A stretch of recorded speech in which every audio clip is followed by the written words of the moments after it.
Olá, pessoal. Vamos conversar um pouquinho hoje de monômios e polinômios. Eu brinco que monômios e polinômios é muito parecido com aquela questão de sílabas, quantidade de sílabas no português. Uma sílaba, monossílaba, muitas sílabas, polissílabas, dissílabas, né, trissílabas. Aqui também é mais ou menos a mesma coisa. Então, o que é um monômio? Um monômio é uma expressão algébrica porque tem letras também, definidas apenas pela multiplicação entre o quociente e a parte literal.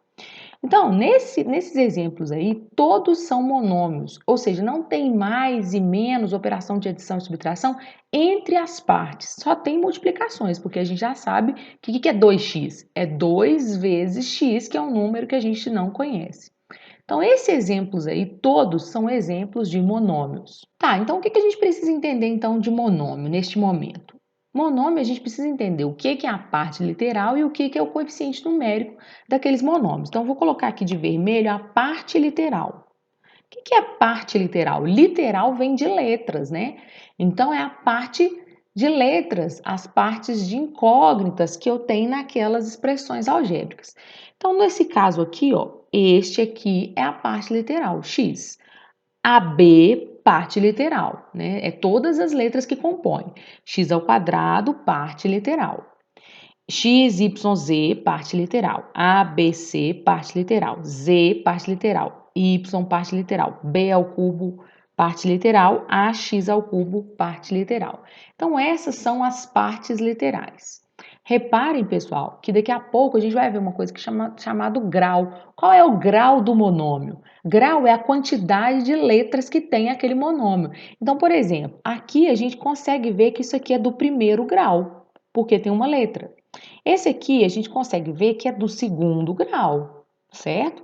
Aí esse aqui causa uma confusão. As pessoas acreditam que é o primeiro grau, porque tem uma letra só, mas não tem uma letra só. X ao quadrado é o quê? X vezes x. Aquilo ali era a mesma coisa de eu escrever 10xx.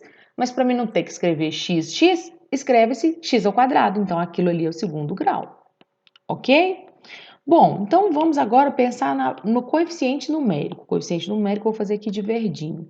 O coeficiente numérico, então, é a parte numérica daquele monômio. Então, nesse caso, o coeficiente é 2, aqui é 4, aqui é 10, aqui é 20, aqui é 30, aqui é 2. Aqui no y é 1.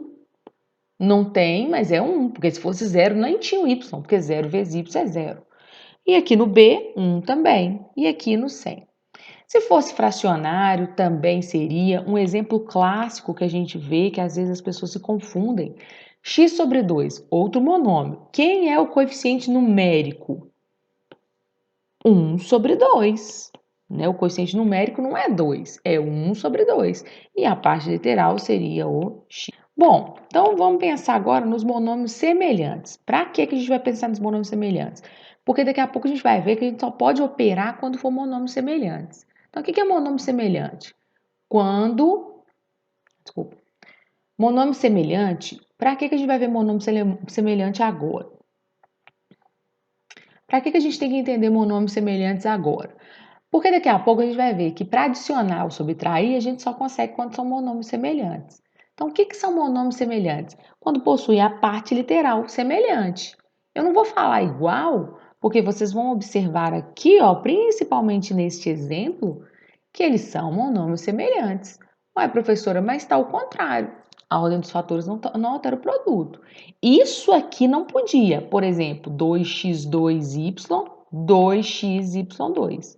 Isso não poderia, porque isso é diferente. Aqui eu tenho 2x e um y, aqui eu tenho 1x e 2y. São coisas diferentes. Isso aqui não é monômio semelhante. Mas os outros aqui são monômios semelhantes porque têm a mesma parte literal. Ou parte literal semelhante quando a gente for pensar nesse tipo de exemplo aqui. Bom, e os polinômios? Os polinômios é quando a gente junta mais de um monômio, né? Nós temos aqui vários polinômios. Existe também a expressão trinômio e a expressão binômio, né? Binômio quando são dois, trinômio quando são três, mas a maioria dos livros vão trazer esses polinômios. Então, nós temos aqui, ó, vários polinômios, e os polinômios são feitos de monômios. Ah, vamos supor que eu tivesse um polinômio da seguinte maneira. Bom, aquilo ali é um polinômio, mas aqui eu já posso juntar, porque são monômios semelhantes. Então, reparem que todos esses exemplos aqui não existem monômios semelhantes. Por quê? Porque colocou-se a maneira mais simplificada de escrevê-los. Nós vamos ver depois em outros vídeos as operações com esses tipos de expressões algébricas. Até lá!